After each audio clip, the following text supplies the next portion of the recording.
Why is this couple smiling?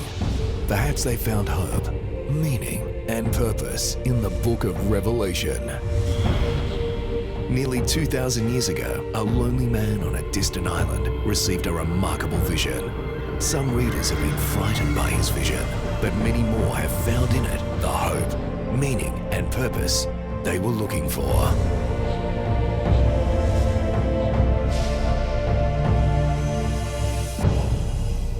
And now, here are your hosts, Dr. John Pauline and Dr. Graham Bradford. Hi, I'm John. And I'm Graham. And we welcome you once more to Revelation, Hope, Meaning, Purpose. Been a long, hard slog, hasn't it, Graham? We've come a very interesting journey, John. Some challenging stuff in this book of Revelation, but now I think we're coming to a good place. I think so. Up till now, it's been, well, what we call it, some pretty serious things happening, haven't there? I mean, there's been oppression of God's people, a cry for God to intervene, and God has intervened, and He has closed the door after giving people every opportunity to accept His offer of free forgiveness.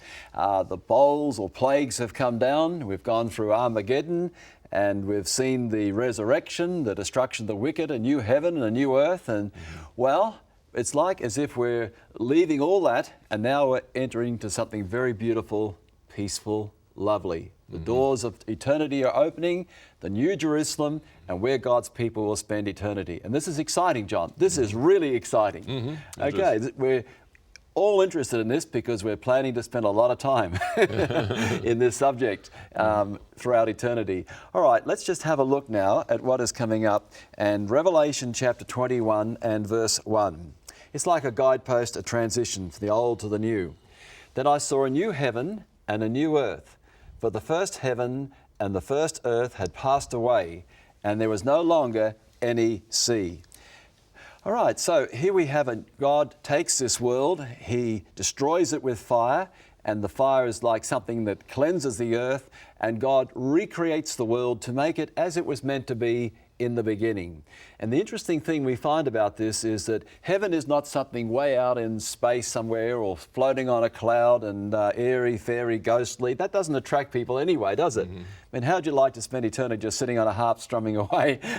Hey, there's something far more exciting happening here, far more exciting. And let's have our slide now to show, what we're talking about here comes out very clearly.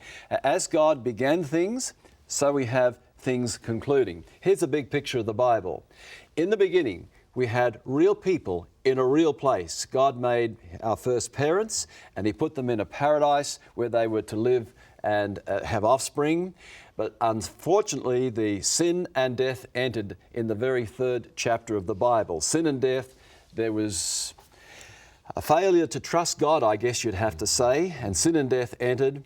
And then we have the whole story of the human race coming between of where we are living now. But thankfully Jesus came in, and through His intervention, His life and death on the cross and His resurrection, God can now restore what we lost. We lost something, but we're getting back something, I think, even better. Let's have our slide up again, because what happens now, in the third last chapter of the Bible, we have an end of sin and death, destroyed in the lake of fire, and Eden is restored. And the point we want to make is real people, real place, something to really look forward to. Yeah, so that's going to be exciting indeed. And a restoration of Eden. And John also made the statement, there'll be no more sea. That's quite significant, isn't it? Actually, that probably upsets quite a few people, because many people enjoy the sea. Oh, I like the sea. They enjoy the waves. They enjoy the beach. Love it. So let's find out a little bit more what John had in mind. Why don't we go back to the place where John was? Okay. In Revelation 21:1, John makes a statement that really annoys a lot of people. He writes that in the new earth there will be no more sea. Now I look at a scene like this, I'm thinking, boy, that's what the new earth must be like. No more sea? What's his problem? What's so bad about the sea? Well, in John's day, there were a number of things that were bad about the sea. I remember just this morning as we were coming over to Patmos on about a 15-meter boat, not too small a boat, yet when the waves started going, Some of the cameramen started turning green, I think. You see, in ancient times, the sea was a very scary place. You set off in some little wooden boat, you didn't know if you'd ever make it to the other side. Not only that, the sea was the last thing you'd see as your friends and neighbors would take off into the sunset as slaves. Not only that, if John, as most ancients believed, was here on this island as a prisoner, then that means that the sea was dividing him from family, from friends, from fellow believers. For John, the sea became an image of everything that was wrong in his life. And the message that this text is giving us is that in the new earth, there'll be no more separation, no more slavery, no more abuse and oppression, no more scary things. In the new earth, there will be peace. Well, Graham, that was fun out there. It was a windy day, but a beautiful place. And I'm glad that this is probably more of a metaphor of separation and so on than it is a reality. In fact, there might even be some whole planets out there that are just water for those who like to water ski and things like that. Yeah, I suspect so. We won't be disappointed. Yeah. Whatever it is, we won't be disappointed. But one of the features of this book as a literary piece is John loves to contrast. Sometimes the good and evil are like counterparts of each other. What's the counterpart of the New Jerusalem? Babylon. Right. That's opposites. Okay, well, let's have a look, because this is used in contrast. We have Babylon, which stands for everything that you might say against God, really, as far as religion is concerned. On the other side, we have Jerusalem, representing the hope of God's people. In the end, there's this New Jerusalem. One, of course, is a bride unfaithful to Christ, as it were. She's prostituted herself to the kings of the earth, whereas the faithful Jerusalem is likened to a bride. Babylon has committed fornication, whereas Jerusalem is faithful. The cups of abominations, whereas Jerusalem has the water of life coming through. Babylon has become the habitation of demons, demonic powers, which bring it together at the end time, whereas Jerusalem is the dwelling place of God.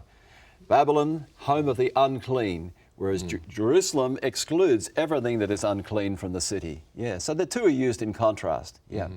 I think one of the most beloved texts in relation to the New Jerusalem, the new earth, is chapter 21 and verse 4. And there we see that He will wipe every tear from their eyes. We mentioned that in the last program, how there'll be recovery from the issues that we have faced in this life. It won't simply be a new chance at life, it'll be a higher quality, a more mature kind of existence. There will be no more death, or mourning, or crying, or pain, for the old things have passed away. It's almost as if we couldn't understand what the life of eternity would be like. And so it describes it almost in negatives. A lot of negatives. No more of this, no more of that, no more sea. Yeah. You see, it's saying, well, here's some issues that are not going to be there, and maybe in that we can take enough comfort. Yeah. But there is, on the positive side, it tells us that this will be a restoration of our hopes and our dreams. You have here a new Garden of Eden. There's reflections on the Garden of Eden. It's obviously a new Jerusalem. It's reflections on what the city of Jerusalem was like. It is the ideal Babylon. That's what I see here. Jerusalem and Babylon contrasted. Babylon was attempting to build the ideal city. The best minds, the best architects, the best city planners worked on Babylon. It was a magnificent city from a human perspective, and yet it became oppressive and destructive in God's eyes. Jerusalem, the new Jerusalem, will be the ideal, what Babylon was intended to be. Could it be, John, that as God is struggling to tell us about the reality, He has to come and meet us where we are? That's right. Because how can we ever envisage a life which never ends, and no more death and suffering? And so maybe God has to use all these negatives because He meets us where we are. But whatever it is, we're not going to be disappointed. That's right. There's a couple other glimpses there. There was a temple in Ezekiel, which is modeled on here, and also I mentioned the cube, the most holy place. So the New Jerusalem, in a strong sense, just sort of brings together all the hopes and dreams that people have about life, about the future. When we come back, we'll want to look a lot more closely into this concept of the New Jerusalem and see what more encouragement we can find there.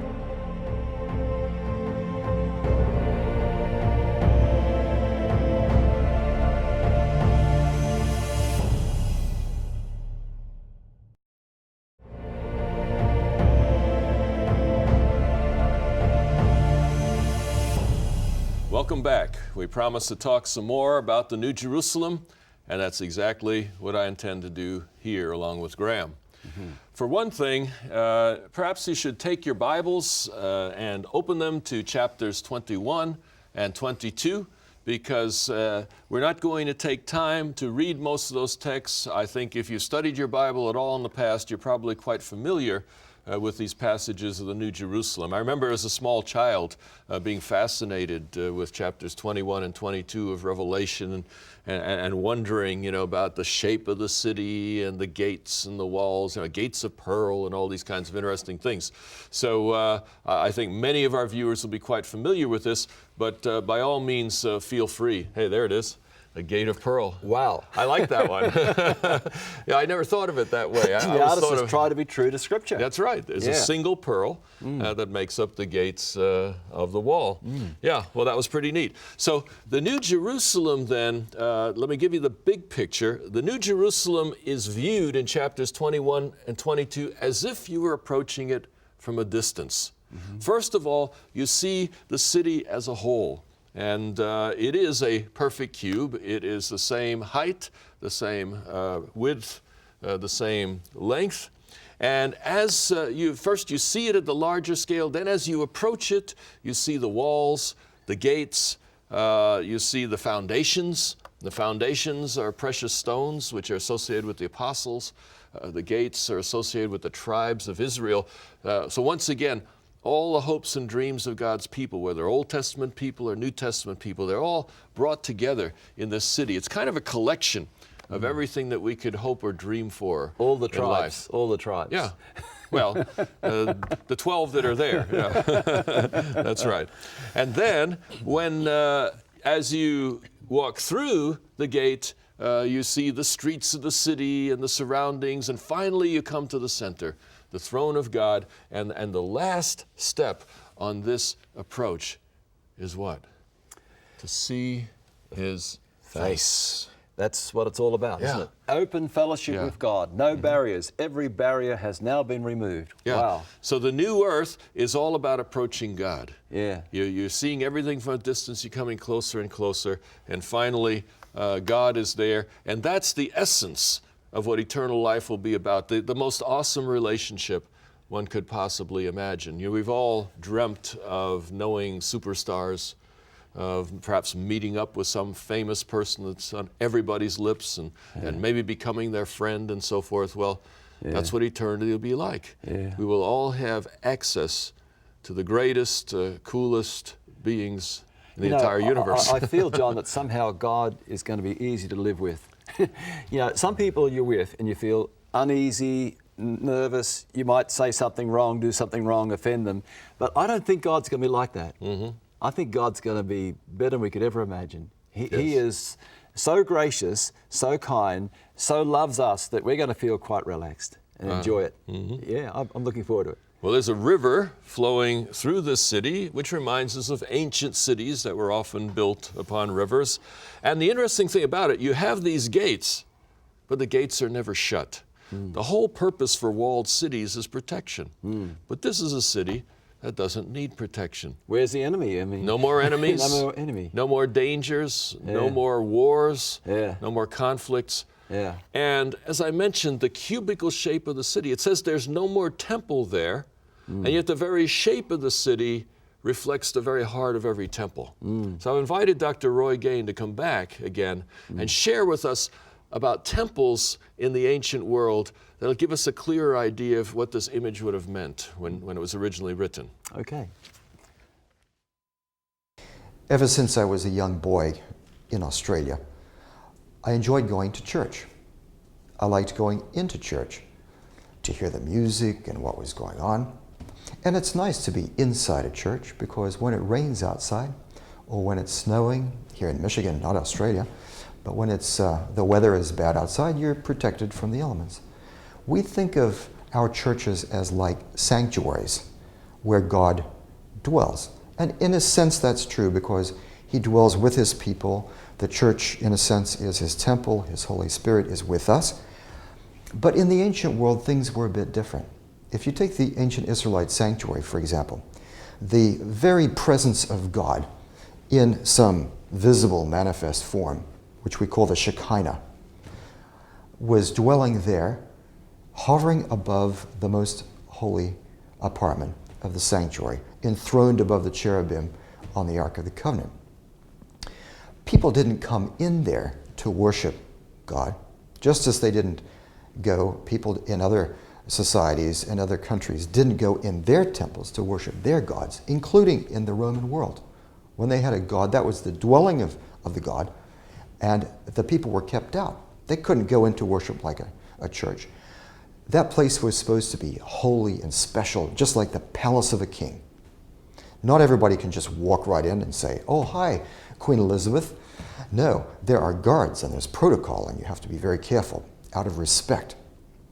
And so it was for the ancient Israelite sanctuary. There were guards, Levites, who were supposed to keep people out on pain of death. They would kill anyone who tried to intrude, to protect the holiness of the place, because that's where God was residing in that special way, not just like the Holy Spirit being with us in our churches. Now, when you come to the book of Revelation, it says in chapter 21 that there will be no more temple there. What does that mean? Does that mean that God is going to be homeless? That we're not going to have a place where we can worship? He's not going to have a palace where we can come and experience his splendor? No. What it's saying is that we will have unrestricted access to him. At the ancient Israelite sanctuary, people would come there, but they had to stand outside in the court and assemble there. Only the priest could go inside. Only the high priest could approach the presence of God once a year behind the veil on the Day of Atonement.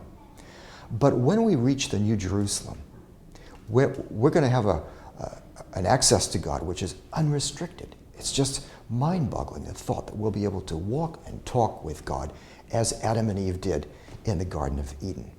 That's a wonderful thing. And that's what's going to change. That's the sense in which there won't be a temple there. It doesn't mean God is going to be homeless. We're going to have a place to worship. We'll just be able to be right with him without the barriers that a temple like in ancient Israel would have provided. Boy, that was good. Very good. Very, very good. Very good. Yeah. So the whole point, no more temple there, because the temple, while it was the dwelling place of God, also was a place within which God was restricted. That was beautifully brought together. Sure. Well, this is exciting because what I want to do is unpack what Dr. Gain just said in a series of slides in which you will be able to see how this process of sanctuary works, building up to the book of Revelation. First of all, we'll put on the screen Exodus 25 and verse 8, where it says, "Then have them make a sanctuary for me, and I will dwell among them." The whole purpose of the sanctuary is summarized in this text, and it is simply that the sanctuary enabled God to be among them. Because the whole problem was, if God were present in their sinful condition, they'd be destroyed. You see? So the purpose of the sanctuary was to enable God to have some presence among human beings, even though behind walls. And so we see that in the Garden of Eden, before sin, there was no barrier between God and the human race. Adam and Eve and God were right there together in the Garden of Eden. But then sin comes in. Sin separates between God and humanity. And so now you have God inside the garden and humanity outside the garden, and a great barrier in between. So the big fix came with Exodus 25, verse 8, when a sanctuary was built. And here we see the model of the sanctuary. There's a large compound behind linen curtains, And in the center of that compound, in the most holy place, that little square place in the center, God is dwelling. And there's several barriers in between. The people are outside the sanctuary compound, but through the priests, they have access to God, limited access. Once a year, one priest can actually go into that most holy place and be with God, if only briefly. But then, with the first part of the book of Revelation, humanity in Jesus Christ is elevated into the heavenly sanctuary. We now have access through Jesus Christ into the most holy place. And then finally in the New Jerusalem, God and humanity are back together again. That's the cycle. No more restrictions, unlimited access. Wow. That's really something to look forward to, isn't it? Yes. It really is. All the promises made to the 7 churches are now fulfilled, and it's available for all of us. That's the exciting thing, not just for those churches, but for whoever has ears to hear. The promises are for those people. And let's look at the promises that were once made to the 7 churches, because they really are for you and I, John, and for everybody. Those promises made to Ephesus and Smyrna are universal.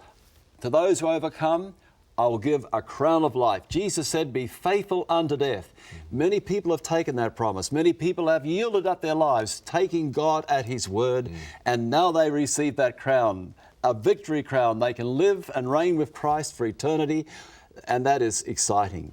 The tree of life, access to the tree of life. You know, we get old, we get sick, we die, we see our body fading away, but to have access to the tree of life and never know what it is to be young, except being young. You know, you're not going to get old, you've got to remain young.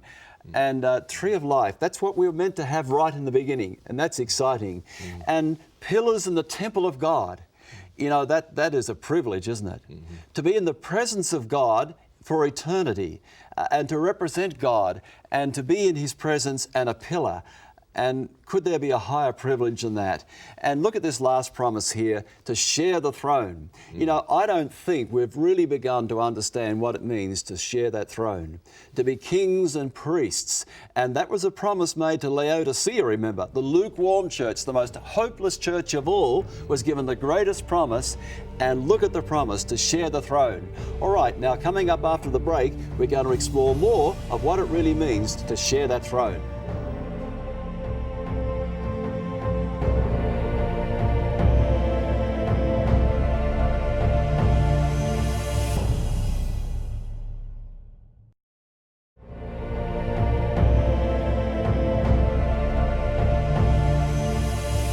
Welcome back. What will God's people do throughout eternity? Well, John, tell me now, honestly, would a PhD really want to live there forever? Well, I've been wondering that myself. And probably a lot of our viewers are wondering that too. What would it be like? Would you really want to live forever the kind of life you're living right now? I know a lot of people say I wouldn't. A lot of people would say that. Yeah, I think so. Yeah. I think it's beautifully illustrated by the story of a man who was going out fishing. And fishing was his favorite thing. And he was by this mountain lake, and everything was beautiful there. And he was fishing away. And finally, you know, he just had a dreamy look in his eyes. Says, man, he says, this is heaven. This is really heaven. You see, and just then an angel appears and whisks him off to heaven. He says, you got your wish. He says, you're going to be able to fish for eternity. And so he puts him by this beautiful stream, a trout stream. He's fishing away. And, oh man, greatest trout stream, big beauties, one after another. I mean, he was just absolutely excited. And the angel left him there, and he was fishing for a whole year. And at the end of that year, there was a pile of fish about 3 meters high behind him, you see. And the angel comes back and he says, how's it going? He says, fantastic. This is the best stream I've ever seen. This really is heaven. And the angel says, great, you know, and starts walking away. He says, wait a minute. He says, couldn't we try someplace else? I mean, the angel says, I don't know why you'd go anywhere else. This is beautiful. You know, this is it. This is heaven. Yeah, you're right. So he's fishing away and fishing away. About 9 years later, The angel returns, and there's a pile of fish about 10 meters high behind him, you see. And so the angel says, how's it going? Oh, fantastic. You're absolutely right. This is the greatest trout stream in the universe, I'm sure of it. You know, it might be nice to try something a little different, don't you think? And, oh, why would you do that? You know, this is the best trout stream in the whole universe. Yeah, you're right. I think I'll continue. And so he fishes another 90 years. Now there's a pile of fish 30 meters high behind him, you see. And the angel appears again after this long period of time. And the angel says, how's it going? And the guy takes the fishing pole in his hand. He says, this isn't heaven. This is hell. And he slams the fishing pole down, you see. And it illustrates just the point. Would you really want to do the same old thing forever? No. You know, it's hard for us to imagine that we'd want to do that. Would a PhD really want to live there? Would anybody really want to live there? That's the question. And I think if we take a closer look, we can get perhaps a little glimpse of why this could keep people occupied for eternity, with fulfillment and with joy. First of all, Revelation 3:21. It says, to him who overcomes, I will give the right to sit with me on my throne, just as I overcame and sat down with my Father on his throne. You see, this tells us that God has in store for the redeemed of earth a special position in the universe. The throne of God is the very highest place in the universe. There is no higher place. In other words, the plan here is to use people redeemed from earth as part of the government of the entire universe. Now, what would that be all about? Well, we know that God is a great creator, that God has created galaxies and stars and nebulae and all kinds of planets all over the place. There's probably millions of planets with inhabited creatures around the universe. We've obviously not visited them yet, but there's hints of that in the Bible. Apparently, during this time of sin, God has backed off a little from creating. He's dealing with a major issue in the universe. And I think that when this is all resolved, God's got a lot of plans in place to do new things, new projects, new concepts, new ideas, maybe even rearrange the universe. You know, let's turn this galaxy into a different shape, things like that. And there's going to be a lot of places for people to assist in this, to help in the planning, the implementation of some gigantic, enormous plans. I think there's a lot there that could keep one occupied and interested for a long time. Revelation 7, verses 15 to 17 expands on the first text. Therefore, they are before the throne of God. Serve him day and night in his temple, and he who sits on the throne will spread his tent over them. Never again will they hunger, never again will they thirst. The sun will not beat upon them, nor any scorching heat. For the Lamb at the center of the throne will be their shepherd. He'll lead them to the springs of living water, and God will wipe away every tear from their eyes. Instead of all the negatives, going to be the positives. I want to focus on this one word. They will serve. They will serve him. When we talk about Congress or Parliament, we talk about people serving for 2 years, or serving for 6 years, or serving for 4 years. The whole idea is that people who rule over the others should be servants, servant leadership. Well, who knows how to serve except somebody who has been taught that service is the highest ideal? And you trust somebody to serve if that person isn't serving themselves. Sure. The whole idea of service is that leadership should be other-directed. And God has decided that the safest people to rule the universe will be the people who have suffered, people who have known what tyranny is, people who have known what hardship is. The very kinds of things we experience on this earth are actually a training ground for that future. Jesus says, if you're faithful in little things, I will put you over something big. Now, what would be something big to God? Would it be a planet? Would it be a galaxy? Yeah, I'm very tempted to speculate, but it must mean something, doesn't it? You know? In other words, those who have been faithful in administering small things in this earth will be given large things to administer in the next world. If anybody's ever dreamed of being a president, ever dreamed of being a senator or a congressman, much, much bigger responsibilities will be given up there. But something even better. Revelation 14, 1-3. Then I looked, and there before me was the Lamb standing on Mount Zion, and with him 144,000 who had his name and his Father's name written on their foreheads. And I heard a sound from heaven like the roar of rushing waters, like a peal of thunder. The sound I heard was like that of harpists playing their harps. And they sang a new song before the throne and before the 4 living creatures and the elders. No one could learn that song except the 144,000 who had been redeemed from the earth. The picture here is that the redeemed, the 144,000, God's faithful people, will become the retinue of Jesus. I remember one time I was walking through the airport in Chicago, and there was a crowd of people. There's a big crowd of excitement, and in the middle of that crowd was a handful of people that were surrounding one figure. I said, "Who's this? What's going on?" He said, "Oh, it's Little Richard." So he's a musician, a rock star. And he had this whole retinue of people, 9 or 10 people that obviously were following him wherever he went. They just loved being part of his life. And the rest of the crowd, they wanted to be part of it too. They were all gathering around, kind of following him wherever he went in the airport and things like that. Little Richard, I don't know him. I'm sure he's a very great man in his own right.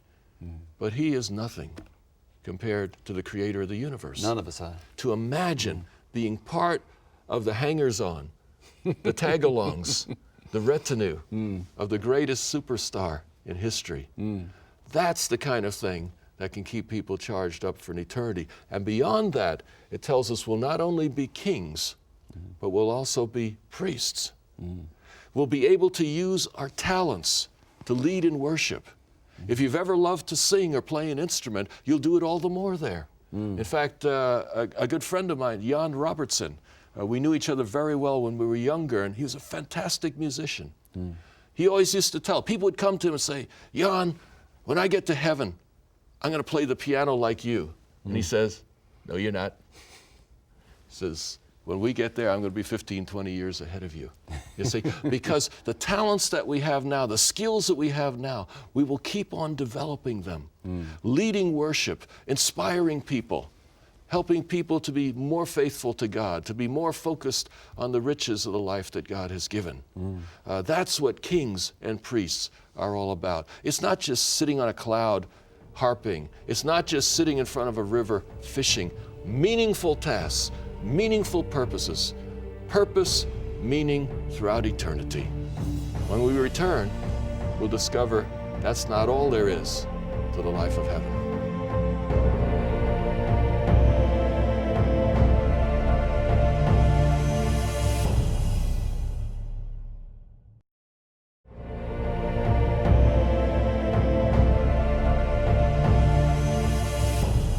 Welcome back. We're going to keep on exploring what will God's people do for eternity. And John, you cannot help but just take some scriptural ideas and run away with them a little bit. Maybe God wants us to do that. And I hope the folk won't mind if we just let our holy imagination create some things, because I think it's exciting, the possibilities.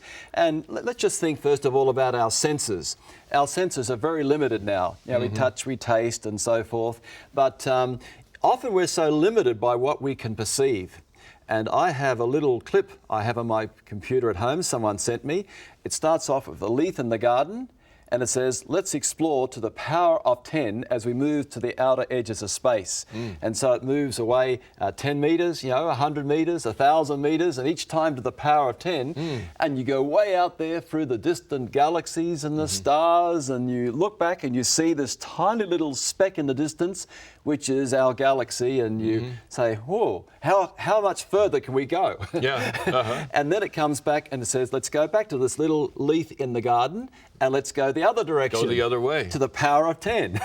And it goes down to atoms and molecules and electrons, and you seem to be able to almost go as far the other direction. That's right. And then it finishes up and says, well, we're just limited by our perception, our senses. Yeah. And, what lies beyond?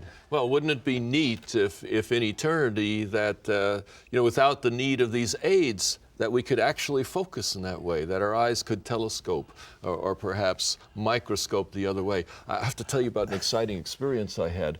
It was the Museum of Natural History in New York City. They had this exhibit. I don't know if it's still there, but we're talking about 20, 25 years ago. And there was an exhibit of most incredible looking creatures I'd ever seen. They were jellyfish. They were amazing shapes, amazing colors. They were made out of plastic. It was for the exhibit, but what an amazing piece of artwork. I was looking at all this, was fascinated by this, and then I started reading the description. I found out these were microscopic creatures. They had simply expanded them to like 500 times size so that we could enjoy them in that way. God has placed below the microscopic level things we can't even see right now. There are marvels to enjoy, beautiful things to see that we have never yet known on this earth except through magnification such as we do. We're certainly going to have superior bodies. Yeah. And people often, will we have a real physical body? Well, the Bible says that we'll be like Jesus. Our bodies will be changed to be made like Jesus. And you say, what was Jesus like when he came back after the resurrection? Because that's an idea of what we'll be like. And when he came back, the disciples knew who he was, didn't they? He showed them his nail-scarred hands. They saw his side that was pierced, because he is going to retain this physical nature for eternity because he has identified with us. But he was a real person. And they were expecting to see a spirit, of course, a ghost. But he said, touch me, I'm a real person. And so he ate and he drank, and then he disappeared in front of them. And this defies a body that we know now. It'll be a superior body to what we have now, but real people. Do you think we can leap tall buildings at a single bound?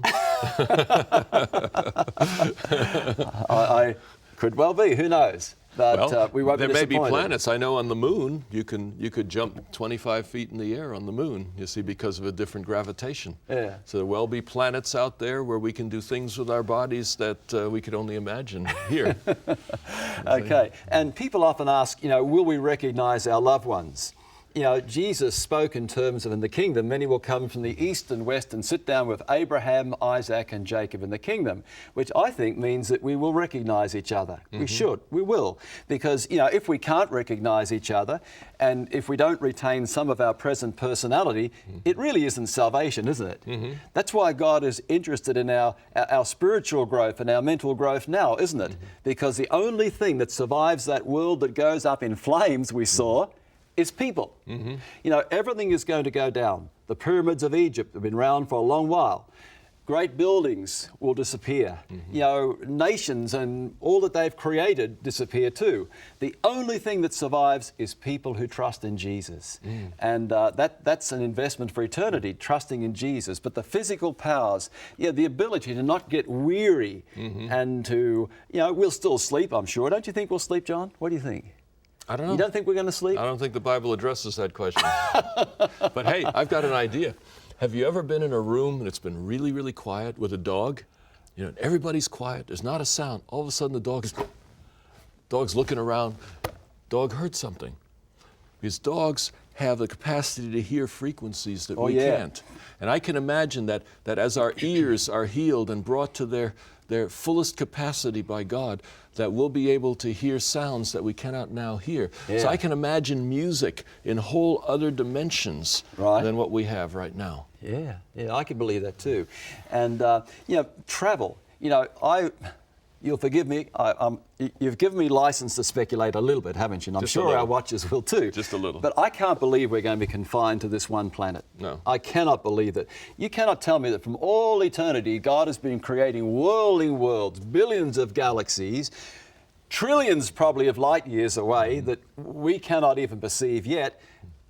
So we can just see a small part of them and say, aren't they pretty? I believe that God has a bigger purpose. I believe that out there is intelligent life, which one day we will have contact with.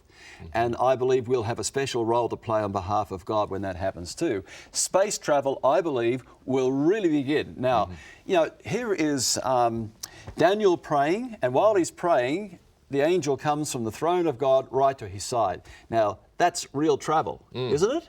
Real travel. Got to be hundreds of light years in a few minutes. Yeah. And maybe there are other dimensions of existence which science is only starting to find out about. That we live, in space and time, but outside there are other dimensions of existence which we probably are only beginning to become aware of exist because of the frontiers of science are pushing these frontiers back. So maybe we're going to see other dimensions of existence too. Well, I think one of the most exciting things in life is curiosity, the ability to learn and to grow. A lot of people hate school, and maybe school is a bad example, but I remember a researcher from the University of Michigan who visited the university where I was teaching once, and he says, they asked him, what is research? How would you define research? And he basically said, research is being curious about the world around you. If you're curious about things around you, you want to learn more. You want to know more about them. And if you're curious, you begin to research and you say, well, let me check this source, let me check that source. And you find out a little bit more and you want to add to this and add to that. I think eternity, we will be researching, we'll be thinking, we'll be learning and growing. And the more you learn, the more capacity you have. With music, for example, the first time you hear a piece of music, you can appreciate it a lot. You can say, hey, I like that. But about the 10th time you hear it, if it's good music, if it's really great music, the 100th time you hear it, you appreciate it a lot more than the first time. You develop a taste for that sort of music. And the mind was meant to contain and be used better than what we do. We only use a small percentage of our mind. And I was reminded of this when I realized that in that university in Cairo, a Muslim university, you have to memorize the Quran to get into that university, and there are thousands of students.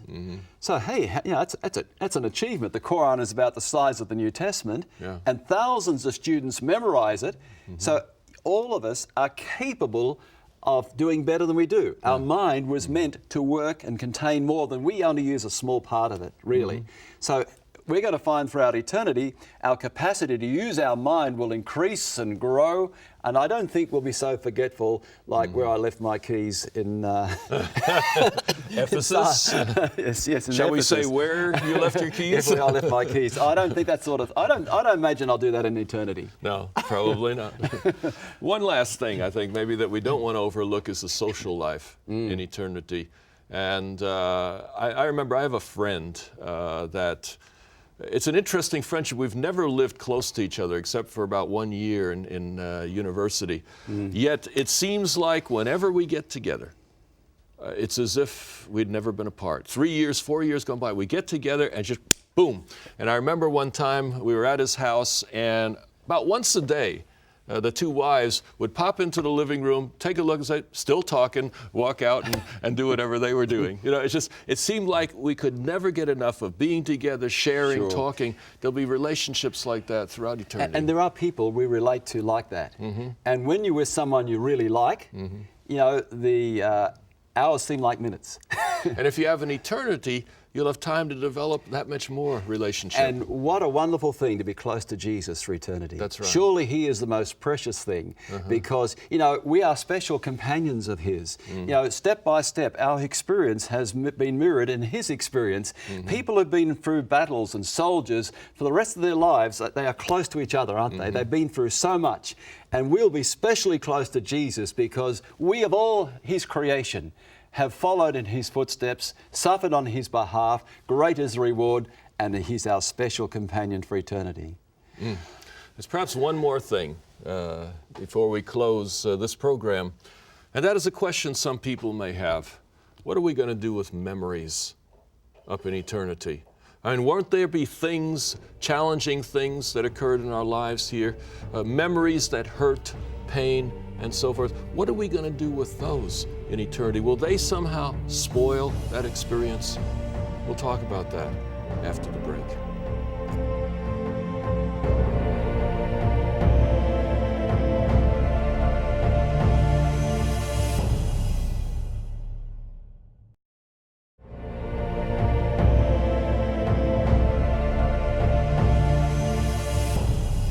Welcome back.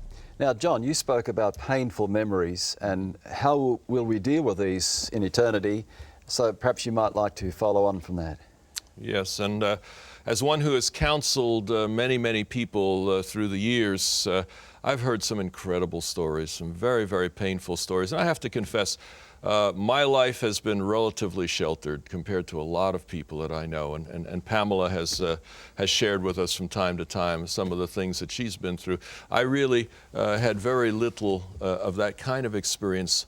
But there was one story that really marked me, one story that I could not shake for a long time. You see, when I went to secondary school, these are grades 9 through 12 in the United States, we used to play sports, and American football, of course, was one of the things that we enjoyed to play. And I remember my senior year, I was 17 years of age, and they laid out the teams, and a fascinating thing happened. All the teams were captained and quarterbacked by teachers, except one, my team. Now, I should have been tremendously excited about that, and yes, I think I was. You know, they trusted me to lead a team all on my own, with faculty leading all the other teams and so on. But there was a dark side to that, and that was that when you weren't playing, you had to referee the games of other teams that were playing. So I had to referee football games that were being led by 2 teams of faculty members. Can you see that we're in trouble here? I see a conflict of interest coming up. Because I remember the time when my favorite teacher, the man I most admired in this world, the one I wanted to be when I grew up, broke his ankle in one of those games.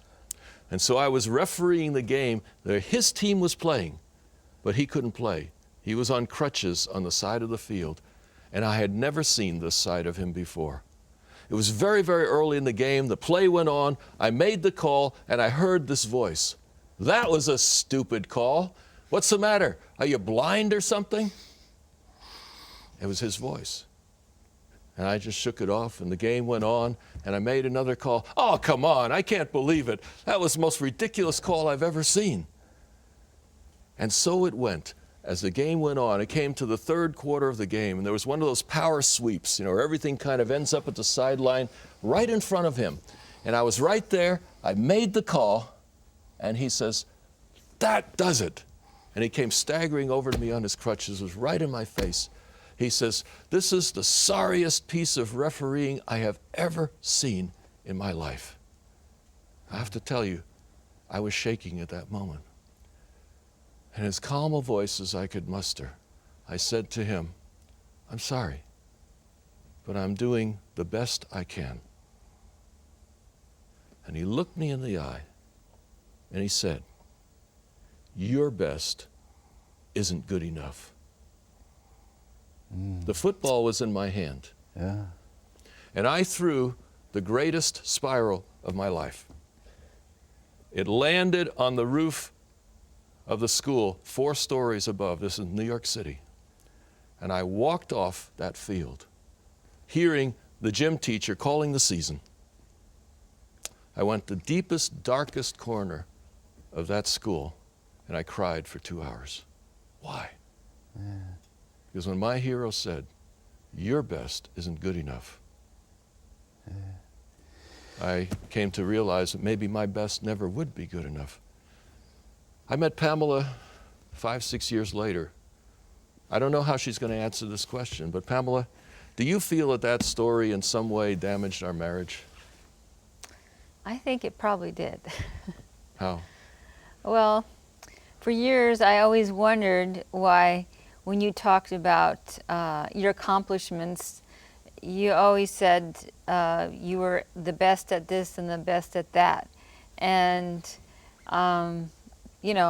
I knew that I wasn't the best at, much of anything. And it was just simple things. You were driving down the road and you made a perfect 90-degree 90-degree angle turn or something like that, and I couldn't figure out, In New York City, it's parking. The perfect three-point park. Yeah, well, I couldn't figure why you would, put the word perfect in front of that, Yeah. And why would that be so important, or your basketball shot, went in perfectly, and I didn't know why that was so important to you, that it had to be perfect. So you use the word perfect, all the time, and it kind of made me feel like, well, if you're perfect, and I know I'm not, so yeah, I think it interfered in our marriage. Yeah, I could believe that. Yeah. I could believe that could hang around. Yeah. But believe it could. here's the thing, they say time heals all wounds. I'm not sure that is always the case. Yeah. Sometimes people get more and more bitter as time goes on. But one thing I had the opportunity as a speaker, I often got to talk to people. I would tell this story. The first dozen times I told this story, I broke down and cried right in front of crowds of people. So it still hangs around. Still hung around. But the neat thing about it, and this is the point, the neat thing about it is I've come to the place, processing that story, telling that story, I can tell it as if it happened to somebody else. It's still there. I know the story, I remember the story, but the pain is gone. I can get the benefit from the story, but the pain isn't there anymore. I think that's a little bit what heaven will be like. Sure. We'll know our history, but it won't hurt anymore. I'm so glad, John, that Jesus doesn't relate to us like your man in the football story, because really, when you look at Jesus, Jesus is our encouragement, isn't he? Yeah. I mean, he came down here, he died for us, he rose again that we might live forever. And of course, our good enough will never be good enough, will we? To earn salvation. So Jesus has been our salvation. He's given us this free gift. And then we're like little children beginning to learn to walk. We stumble, we fall over. And Jesus doesn't say, that's not good enough, don't you try again, you'll never be good enough. Jesus is like the mother who takes that little child and says, come on, I'll help you, you can walk. That has meant so much to me. And definitely. Jesus will always be there to encourage you. Other people might discourage you, but Jesus is the best friend we've got. Right. And he wants to have us in this new Jerusalem with him. He's standing at the door and knocking at our hearts and saying, come on, come and enter in. And I want to share eternity with you. And if we don't make a decision to accept Jesus, I believe there'll be an empty spot in Jesus' heart for eternity. He loves us so much. More than we love our husbands and our wives and our children, greater is his love for us. If we are not there, Jesus is going to miss us for eternity. Thank you for watching our program.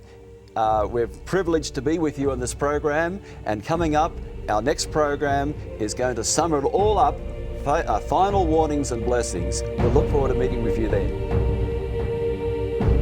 If you've enjoyed this presentation on the Book of Revelation and would like more information, visit www.revelation.hope.meaning.purpose. You can purchase your own DVD set of this series or the booklets, which cover the content of each program.